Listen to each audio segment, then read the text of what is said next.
programme vous est offert par Illico Cash.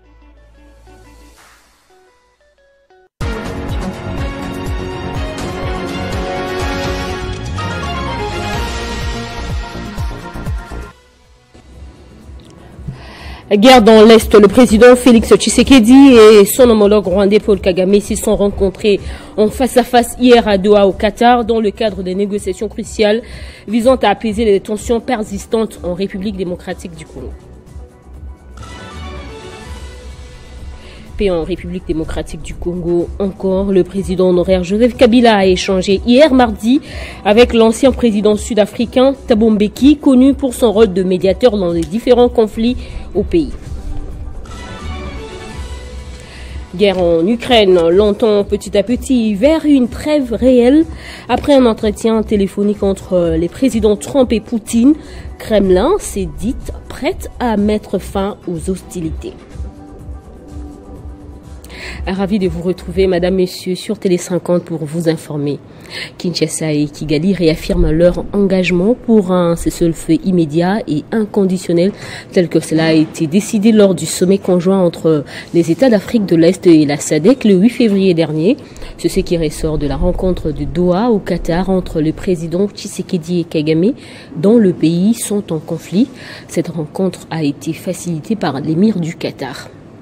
C'est une rencontre de tous les enjeux, particulièrement des enjeux sécuritaires. Sous la médiation de l'émir du Qatar, les présidents congolais Félix Tshisekedi et rwandais Paul Kagame se sont rencontrés à Doha hier mardi. Une rencontre vue par l'opinion publique comme une véritable surprise générale au regard des positions récentes affichées par les deux chefs d'État publiquement. Selon une déclaration conjointe entre l'État du Qatar, la République du Rwanda et la République démocratique du Congo, Félix Tshisekedi et Paul Kagame ont salué les progrès des processus de Luanda et Nairobi, ainsi que ceux du sommet conjoint EAC-SADC tenu à Dar es Salaam le 8 février dernier. Kinshasa et Kigali ont réaffirmé leur engagement pour un cessez-le-feu immédiat et inconditionnel, tel que cela a été décidé lors du 10 sommet. Les deux chefs d'État se sont aussi accordés sur la nécessité de poursuivre les discussions entamées à Doha afin d'établir les bases solides d'une paix durable telle qu'envisagée dorénavant fusionnée.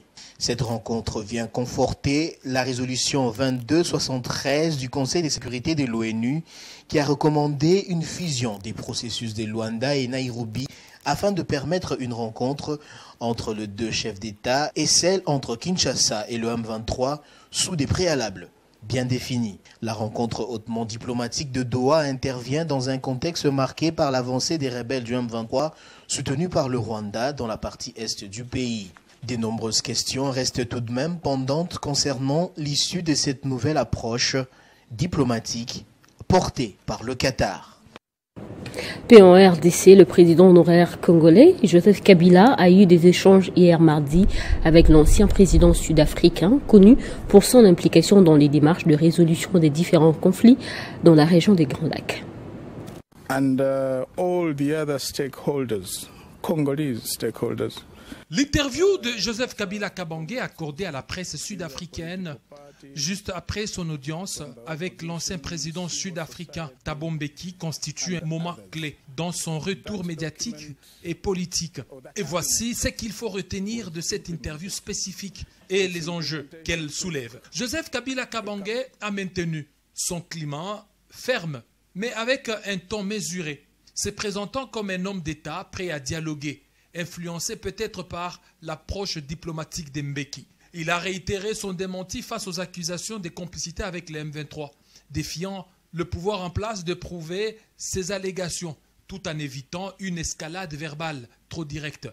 Joseph Kabila Kabange a salué les rôles historiques de Thabo Mbeki dans les médiations africaines, notamment au Zimbabwe et en République démocratique du Congo dans les années 2000, et a plaidé pour une implication accrue des figures comme lui dans la crise congolaise. Il a suggéré qu'une solution politique plutôt que militaire nécessitait une médiation neutre impliquant la SADC et l'Afrique du Sud, tout en critiquant l'option militaire dans l'est de la RDC, estimant qu'elle aggrave les divisions. Joseph Kabila Kabange prône pour une solution pacifique et politique. Joseph Kabila Kabange a rappelé son bilan, affirmant avoir géré des crises similaires pendant ses 18 ans au pouvoir, 2001-2019, et avoir maintenu une certaine stabilité malgré les défis. Il s'est positionné comme un acteur incontournable pour sortir la République démocratique du Congo de l'impasse actuelle, tout en restant vague sur ses intentions politiques immédiates.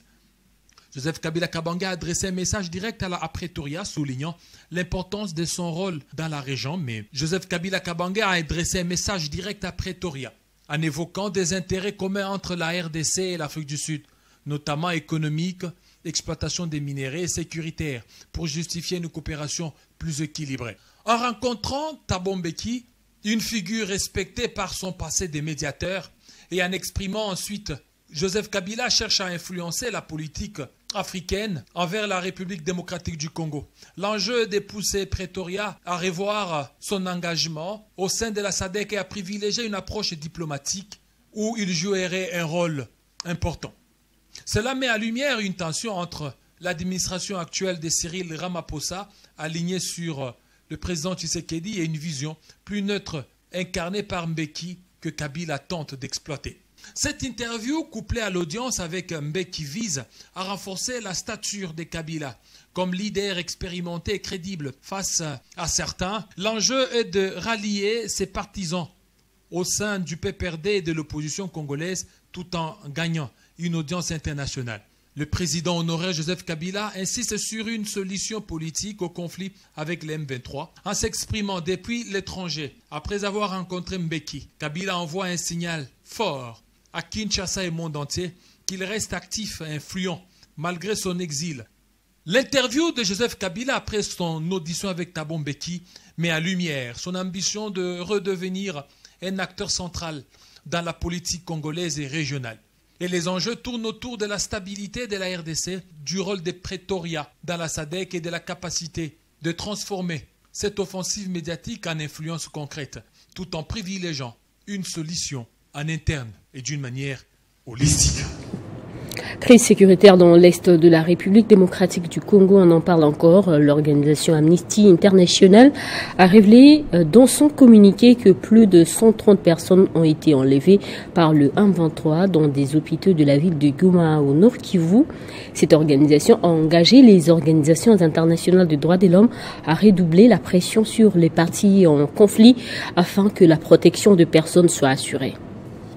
Selon cette organisation non gouvernementale internationale qui promeut la défense des droits de l'homme et le respect de la Déclaration universelle des droits de l'homme, les groupes armés M23 soutenus par les Rwandais avaient effectué des descentes dans des hôpitaux enlevant des patients dans leurs lits, dont des civils et des soldats congolais hospitalisés, et les a soumis à des actes de torture. À en croire Amnesty International, les tensions persistent dans l'est de la République démocratique du Congo, où les groupes armés continuent de s'aimer terreur et désolation. 130 personnes seraient enlevées dans des hôpitaux de la ville de Goma au Nord Kivu. Dans son communiqué rendu public mardi, l'organisation a évoqué des scènes de panique où des malades seraient brutalement arrachés de leur lit. Amnesty International a par ailleurs engagé la communauté d'Afrique de l'Est, la communauté de développement de l'Afrique australe, l'Union européenne et d'autres acteurs internationaux à redoubler la pression sur toutes les parties au conflit afin qu'elles protègent les populations civiles et traitent les personnes détenues avec humanité conformément au droit international humanitaire. De leur côté, le gouvernement congolais et les organisations de défense des droits humains ont appelé à l'unanimité à une intervention urgente pour retrouver les personnes enlevées et mettre fin aux violations des droits fondamentaux. Selon plusieurs sources, l'ONU, elle, qui suit de près l'évolution du conflit, a exhorté le M23 à cesser ses attaques contre les infrastructures médicales et à libérer les otages. Alors que la population des Goma vit dans la crainte d'une nouvelle escalade des violences, plusieurs sources estiment que ces enlèvements rappellent l'urgence de trouver une solution durable au conflit qui ravage la partie est de la République démocratique du Congo. Une délégation de la SENCO et de l'ECC sera reçue par le président français Emmanuel Macron ce mercredi 19 mars à l'Élysée à Paris. C'est la poursuite de la campagne de dissuasion dans le cadre du pacte social pour la paix et le bien vivre ensemble en RDC et dans la région du Grand Lac. Selon l'Élysée, le président Macron va insister sur la nécessité d'un effort de paix négocié pour un cessez-le-feu pour résoudre la crise actuelle et permettre à la République démocratique du Congo de garder sa souveraineté. La paix et la cohésion sociale dans la zone du conflit Mobondo, ce sujet était au centre d'un atelier à Kinshasa organisé par la commission diocésaine Justice et Paix des Kikwit. Ces travaux visent essentiellement la restauration de la cohésion sociale et de la cohabitation pacifique entre les communautés Teke et Yaka. Du 17 au 18 mars 2025, la salle Isidore Bakancha de la Caritas Congo à Kinshasa a accueilli un atelier sur la paix et la cohésion sociale organisé par la commission diocésaine Justice et Paix des Kikwit. Placé sous la présidence de Monseigneur Timothée Bodika, l'évêque des Kikwit, l'événement réunit des personnalités influentes dont Monseigneur Crispin Kibenni, évêque de Kisantu, ainsi que des notabilités de communautés affectées par le conflit de Mobondo. Dans son discours d'ouverture, Monseigneur Bodika a souligné l'importance des initiatives favorisant la paix et la convivialité. Il s'agit pour nous tous ici présents de réfléchir sur ce paradoxe qui caractérise la République démocratique du Congo et sur le vivre ensemble à ce moment où la paix et la cohésion sociale se trouvent gravement perturbées. D'une part à l'Est, par la guerre. Cet atelier s'inscrit dans le cadre du projet d'appui à la cohésion sociale de communautés Yaka et Teke visant à restaurer une paix durable dans les provinces du Maïndombe, Kwilu, Kwango et certaines zones de Kinshasa. Monsieur Arsène Gondo, directeur diocésain de Justice et Paix Kikwit, a présenté l'atelier comme reposant sur 3 piliers fondamentaux pour favoriser la réconciliation et la paix. Les projets reposent sur 3 piliers. 1. La collaboration verticale, c'est-à-dire les contrats sociaux. 2. La collaboration horizontale, que nous appelons ici cohésion sociale. Et 3. La proposition de solutions durables. L'événement a réuni des acteurs religieux, politiques, sécuritaires et communautaires pour identifier des solutions concertées et renforcer les initiatives de pacification. L'implication des bailleurs de fonds et des humanitaires est cruciale pour répondre aux besoins urgents des populations et établir un programme de réhabilitation. Rappelons que depuis juin 2022, un conflit foncier oppose les communautés Teke et Yaka dans les territoires de Kwamount en RDC, faisant plus de 300 morts et déplaçant des milliers de familles. On va revenir sur la ministre Nathalie Aziza Mounana qui a visité l'Institut national de travail social et l'Institut Libanga au centre Bondeko pour s'imprégner des conditions sociales dans ces institutions. C'était à l'occasion de la Journée mondiale du travail social célébrée hier. À l'occasion de la célébration de la Journée mondiale du travail social, la ministre des Affaires sociales, Action humanitaire, Solidarité nationale, Nathalie Aziza Mounana, n'a pas voulu rester dans son bureau. Pour ce 18 mars 2025, au nom de la solidarité nationale, Nathalie Aziza Mounana a effectué une visite au centre de rééducation village Bondeko, Institut Libanga, où sont encadrés les enfants vivant avec handicap. L'occasion pour Nathalie Aziza Mounana de faire le tour des salles pour s'imprégner des conditions sociales de cette catégorie des vulnérables, dont parmi elles des personnes vivant avec handicap physique, mental, des sourds, muets. Ici, ce sont des enfants vulnérables. En tout cas, nous sommes trop flattés. Nous vous disons grand merci au nom de tous les personnels de notre structure, le village Bondeko, mais aussi au nom des enfants. Direction Institut national de travail social. Une première pour une ministre nationale, surtout celle du social, de visiter l'INTS. Avec son équipe, Nathalie Aziza Mounana s'est entretenue avec le comité de gestion et promet son accompagnement. Comme dans ses habitudes, partout où elle passe, elle laisse toujours des empreintes. La ministre a remis un lot important d'épargne à tous les travailleurs sociaux à la grande satisfaction des bénéficiaires. Cette action de son Excellence, Nathalie Aziza Mounana, sera relayée parmi tous les collègues travailleurs sociaux parce que jusqu'à ce jour, depuis 2013, l'INTS existe, mais c'est une première déjà pour que l'excellence vienne ici. La ministre des Affaires sociales a eu un entretien fructueux avec les étudiants avant de visiter la concession de l'Institut menacée par les spoliateurs. Pour le directeur général de l'Institut, la visite de Nathalie Aziza Mounana relève du pragmatisme. Cette symbolique montre cette estime que la ministre Nathalie Aziza Mounana a avec la communauté des affaires sociales, mais aussi avec la communauté des INTS. Nous sommes très contents. Aujourd'hui, arriver ici, ce jour est spécial pour nous tous. Le thème national pour cette année est solidarité intergénérationnelle des Congolais en temps de guerre. Et Nathalie Aziza Mounana l'a fait à sa manière par ses visites. Dans l'actualité également, vers une trêve réelle en Ukraine, c'est en tout cas ce qui ressort de l'échange téléphonique entre Vladimir Poutine et Donald Trump, respectivement président russe et américain.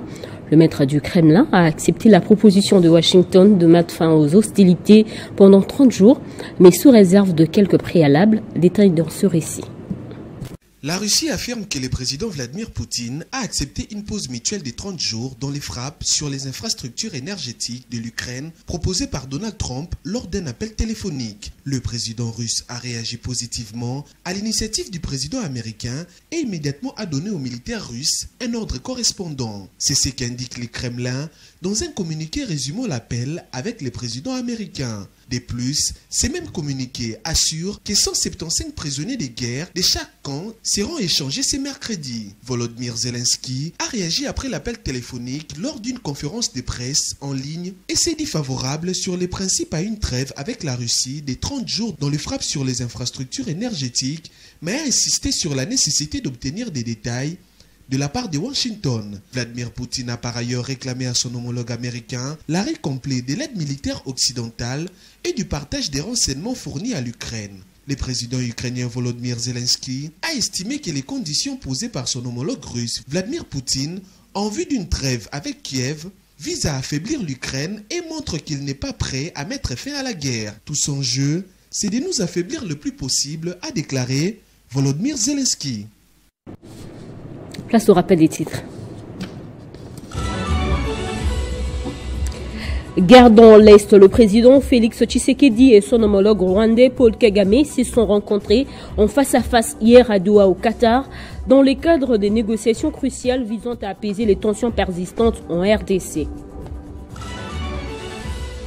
Et en République démocratique du Congo, le président honoraire Joseph Kabila a échangé hier mardi avec l'ancien président sud-africain Thabo Mbeki, connu pour son rôle de médiateur dans les différents conflits dans le pays. Guerre en Ukraine, on l'entend petit à petit vers une trêve réelle. Après un entretien téléphonique entre les présidents Trump et Poutine, Kremlin s'est dite prête à mettre fin aux hostilités. Nous allons prendre la revue de presse dans un instant.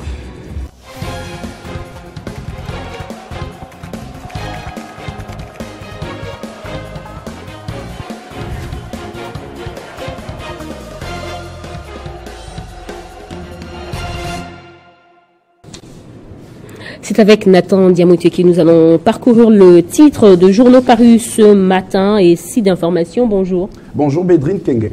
On ouvre avec ce sujet, agression rwandaise, enfin, face à face, Félix Tshisekedi et Paul Kagame. Eh bien, Bédrine, c'était une rencontre inattendue qui a d'ailleurs surpris l'opinion. On le voit avec Forum des As qui rapporte justement l'objectif principal de cette rencontre qui était de trouver une solution à la crise sécuritaire qui déstabilise la partie est de la République démocratique du Congo, notamment en raison des actions du groupe terroriste Jom 23 soutenu par Kigali. Revient à souligner que pourtant le progrès réalisé à Doha offre un espoir espoir renouvelé. De son côté, le média en ligne Wise.cd titre à sa une désescalade du conflit rwando-congolais. Nairobi et Luanda sautent Doha, embrasse. Bédrine, il revient à rappeler justement que le même jour, donc hier mardi et 18 mars, à Luanda, on note une deuxième occasion manquée des discussions directes entre le gouvernement congolais et les responsables de la rébellion AFC M23 après celui du 15 décembre 2024 qui devrait justement réunir les deux présidents prévus. C'est hier mardi 18 mars. Ce dialogue n'a pas pu s'éteindre pour des raisons des circonstances de force majeure selon la médiation angolaise. Bédrine, de son côté, Africa News s'intéresse uniquement à cette image qui a fait d'ailleurs le tour de médias. On y voit les trois personnalités et l'émir du Qatar en boubou blanc et Ishiba en couvrant justement sa tête, entouré de Félix Tshisekedi à gauche et Paul Kagame à droite, et précise que les deux présidents ennemis ne se regardent pas en face, bien qu'assis face à face, mais leur regard est tourné attentivement vers leur hôte. Et puis de l'autre côté, EcoNews rapporte tout en titrant sur sa une diplomatie surprise à Doha, Tshisekedi et Kagame scellent un cessez-le-feu. Ce journal note que la nouvelle révélée en exclusivité par l'agence Reuters a été officialisée par Tina Salama, porte-parole de la présidence congolaise sur les réseaux sociaux X, ancien Twitter. Je cite Bédrine, un cessez-le-feu immédiat et inconditionnel vient d'être décidé entre la République démocratique du Congo et le Rwanda. Fin des citations, sont toutefois précisées les modalités de son application sur les terrains. De l'autre côté, le journal La Prospérité estime que le choix du Qatar n'est pas anodin pour Kigali et Kinshasa. Doha, écrit le tabloïd, Bédrine aurait aidé Kigali à se doter d'une usine de raffinage de l'or tombée depuis 72 heures sous des sanctions de l'Union européenne. En outre, il aurait joué un grand rôle dans les garanties pour l'acquisition de la flotte aérienne de Rwanda, tandis qu'en République démocratique du Congo, le Qatar s'est montré loyal en signant un partenariat pour l'achat officiel de l'or congolais. Crise dans l'est de la RDC, toujours Joseph Kabila réitère la solution entre Congolais. C'était lors de son échange avec l'ancien président sud-africain. Effectivement, Bédrine Kenge, l'ancien président de la République, Joseph Kabila, a tout d'abord rejeté les accusations l'impliquant dans la crise sécuritaire dans l'est de la RDC. Il appelle plutôt à une solution endogène portée par les Congolais, rapporte justement Congo Nouveau, tout en soulignant également qu'à travers cette sortie médiatique, Joseph Kabila tente de repositionner les débats sur la souveraineté du pays et la nécessité pour les Congolais de reprendre en main leur destin loin des influences extérieures. Reste à savoir si son message trouvera un écho auprès des dirigeants actuels et des différentes forces vives de la nation. Les tabloïds du journal Les Quotidiens relèvent quant à lui les retraits de Joseph Kabila de la scène politique depuis 2019. Les sénateurs avaient réagi. Il a rappelé qu'il s'était volontairement retiré, convaincu d'avoir consolidé la stabilité institutionnelle du pays. Merci Nathan pour cette sélection. C'est moi que vous remercie, Bédrine. Merci également à vous tous de nous avoir suivis. Cette édition est complètement terminée.